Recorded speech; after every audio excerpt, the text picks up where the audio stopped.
Om Swastiastu. Assalamualaikum warahmatullahi wabarakatuh. Salam sejahtera bagi kita semua, salam nama budaya, dan salam harmoni.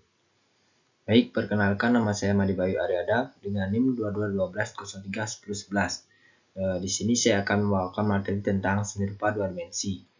Sebelum kita ke materi, di sini saya akan menjelaskan materi yang pertama itu pengertian seni rupa dua dimensi, yang kedua unsur-unsur karya seni rupa dua dimensi, teknik seni rupa dua dimensi, fungsi karya seni rupa dua dimensi, prinsip karya seni rupa dua dimensi, yang terakhir itu contoh seni rupa dua dimensi.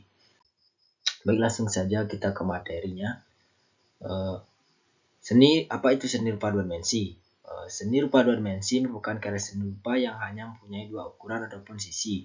Mudahnya karya dua dimensi hanya mempunyai panjang dan lebar saja, tanpa adanya dimensi ketiga yakni ruang. Misalnya saja lukisan, seni grafis, ilustrasi, dan karya seni rupa lainnya yang digambar di atas permukaan datar. Istilah tersebut muncul saat seni rupa dibedakan berdasarkan dimensinya, yakni karya seni rupa dua dimensi dan karya seni rupa tiga dimensi.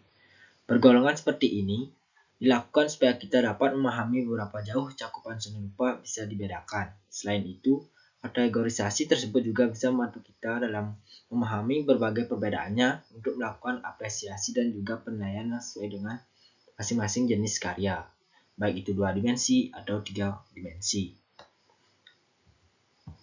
Materi yang selanjutnya yaitu unsur-unsur karya seni rupa dua dimensi. Seni rupa dua dimensi ini berasal dari berbagai macam unsur pembentuk kesatuan yang diolah sedemikian rupa oleh seniman yang menciptakannya.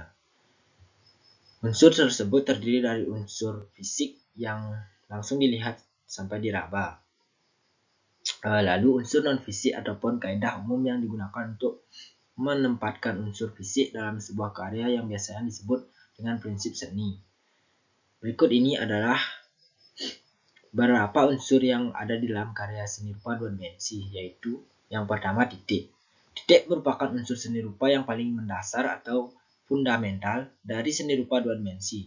Kumpulan titik-titik akan membentuk sebuah garis. Titik yang dikumpulkan dengan warna yang berbeda akan menimbulkan kesan yang berbeda dalam karya seni rupa dua dimensi. Baik, yang kedua itu garis. Garis merupakan kumpulan titik yang terbentuk melalui goresan ataupun tarikan dari titik satu ke titik lainnya. Misalnya saja garis meliputi panjang, pendek, tipis, tebal, melengkung, lurus, berombak ataupun patah-patah. Baik, yang ketiga itu bidang. Bidang merupakan kumpulan dari beberapa garis yang membentuk bangun datar. Kumpulan bidang ini akan membentuk suatu ruang. Ruangan tersebut kita kenal sebagai dimensi, seperti misalnya dimensi panjang dan lebar.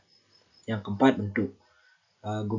Gabungan dari unsur bidang akan menciptakan bentuk. Bentuk ini secara bahasa memiliki arti bangun atau bentuk plastis. Sedangkan bangun merupakan bentuk benda yang terlihat oleh mata seperti bulat, persegi, tak teratur, dan lain sebagainya.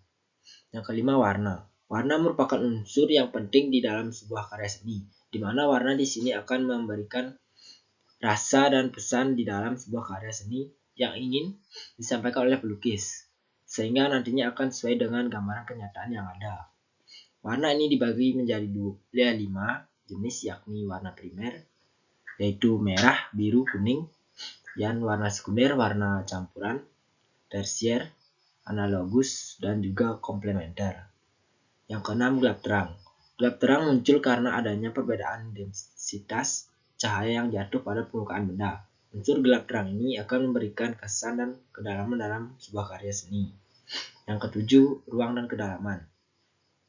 Unsur yang satu ini berhubungan dengan unsur gelap terang. Dengan memberikan kesan gelap terang pada sebuah lukisan seperti menjorok, cembung, ataupun jauh, akan menciptakan kedalaman yang sifatnya semu akibat adanya ilusi mata. Dan materi yang selanjutnya itu teknik-teknik seni rupa. Dalam teknik seni rupa ini, yang pertama terdapat teknik plakat.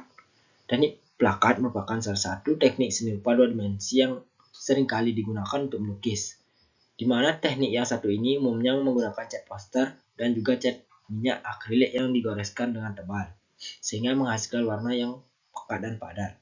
Yang kedua, teknik kolase. Teknik kolase adalah teknik melukis dengan cara memotong kertas yang nantinya ditempelkan di sebuah objek tertentu, sehingga akan membentuk sebuah lukisan. Teknik yang satu ini akan menghasilkan lukisan yang realis dan juga abstrak. Hasil karya seni rupa dari teknik plakat ini umumnya kerap disebut dengan mozaik. Yang ketiga, teknik transparan. Teknik transparan adalah teknik yang kerap digunakan saat menggambar ataupun melukis dengan menggunakan cat air.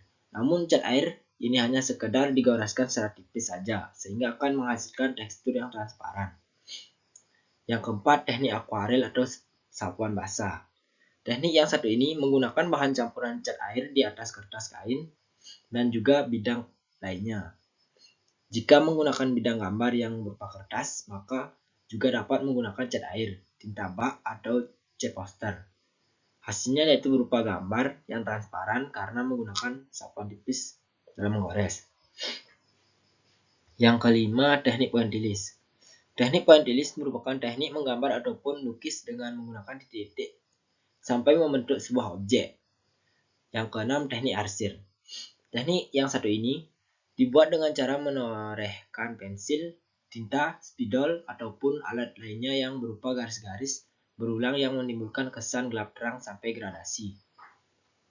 Yang ketujuh, teknik dusel. Teknik dusel atau teknik menggambar dengan cara menggosok, sehingga akan menimbulkan kesan gelap terang ataupun tebal tipis. Alat yang digunakan antara lain krayon, pensil, dan juga konte. Yang kedelapan, teknik siluet. Teknik menutup objek gambar dengan menggunakan satu warna, sehingga akan menimbulkan kesan siluet. Yang kesembilan, teknik semprot. Teknik semprot merupakan teknik melukis dengan cara menyemprotkan bahan cat air dengan menggunakan sprayer. Untuk bisa melukis dengan teknik ini, kita harus berhati-hati untuk setiap poin lukisnya. Ataupun contoh dari lukisan teknik ini adalah gambar reclaim. Yang ke-10, teknik tempera. Teknik tempera adalah teknik melukis yang dilakukan khusus pada dinding yang masih basah, sehingga hasilnya akan menyatu dengan desain arsiteknya. Baik, materi yang selanjutnya, fungsi karya seni rupa dua dimensi. Seni rupa dua dimensi ini memiliki fungsi sebagai pemuas batin dan juga salah satu cara untuk mengapresiasikan jiwa sang seniman dalam sebuah karyanya, karena lebih mengutamakan nilai keindahannya. Selain itu, seni rupa dua dimensi ini juga merupakan seni rupa yang karyanya bisa dinikmati dan tidak dapat digunakan sebagai barang pakai. Sederhananya, misalnya saja seni rupa dua dimensi yang berupa lukisan. Karya tersebut pastinya hanya dapat kita nikmati dan tidak dapat dijadikan sebagai sesuatu yang digunakan. Prinsip-prinsip karya seni rupa dua dimensi. Yang pertama, prinsip kesatuan, yakni prinsip yang menginginkan supaya semua unsur di dalam seni rupa dua dimensi saling berpadu dalam bentuk kemasan yang indah. Yang kedua, prinsip keselarasan, yaitu prinsip yang menghendaki adanya sebuah harmoni dari unsur-unsur seni rupa dua dimensi. Yang ketiga, prinsip penekanan, yaitu prinsip yang berhubungan dengan pengulangan secara teratur satu atau lebih unsur pada karya seni rupa dua dimensi. Yang keempat, prinsip gradasi adalah prinsip seni rupa dua dimensi yang menghubungkan dengan susunan warna yang berdasar pada tingkat tertentu. Yang kelima, prinsip kesebandingan, yakni prinsip yang berhubungan dengan keteraturan dan penyesuaian wujud karya seni. Yang keenam, prinsip komposisi, yaitu prinsip yang berhubungan dengan pengaturan dan dari unsur seni rupa dua dimensi, sehingga menjadi serasi dan terlihat menarik. Yang ketujuh, prinsip keseimbangan, yaitu prinsip yang berhubungan dengan kesan pada susunan dari unsur-unsur seni dua dimensi yang seimbang. Materi yang terakhir yaitu contoh seni rupa dua dimensi. Yang pertama, poster. Poster merupakan salah satu contoh karya seni rupa dua dimensi, sebab poster hanya mempunyai panjang dan juga lebar serta tidak mempunyai ruang. Poster sendiri hanya dapat dinikmati dari satu arah saja. Pastinya kita sudah sangat sering melihat sebagai macam poster yang terpajang di dinding. Dan yang kedua, lukisan dinding. Contoh karya seni rupa dua dimensi berikutnya adalah lukisan dinding. Lukisan dinding merupakan karya seni yang cukup memanjakan mata dengan berbagai macam karakteristik dan juga beberapa warna serta kombinasi gambar yang pas. Rumah akan terlihat lebih indah dan menarik.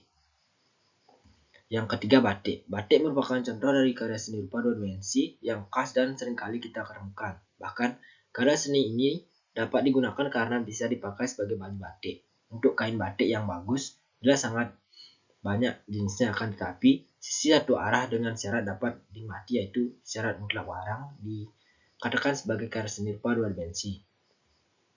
Yang keempat, fotografi. Fotografi merupakan salah satu hobi yang jelas akan menghasilkan sebuah karya, di mana fotografi ini mempunyai banyak keindahan tersembunyi sesuai dengan jepretan yang simetris dan handal. Pastinya karya yang akan dihasilkan dari sebuah fotografi merupakan gambar yang cukup bagus dan sangat menarik dengan hanya satu sisi saja. Namun, hasilnya sangat nyata dan dapat diedit dengan berbagai warna. Yang kelima, lukisan. Lukisan yang dibentuk di atas kertas ataupun kanvas serta menghasilkan karya yang epik merupakan salah satu contoh karya seni rupa dua dimensi. Misalnya saja, lukisan Mona Lisa yang dilukis dengan sangat estetik dengan berbagai macam paduan warna yang indah. Pastinya, lukisan merupakan salah satu karya yang paling digandrungi di dalam dunia seni. Baik, sekian yang materi yang dapat saya sampaikan. Mohon maaf apabila ada kesalahan kata yang tidak disenangi. Saya ucapkan terima kasih dan saya tutup dengan Parama Santi. Om Santi Santi Om. Salam sejahtera bagi kita semua. Wassalamualaikum warahmatullahi wabarakatuh. Salam harmoni.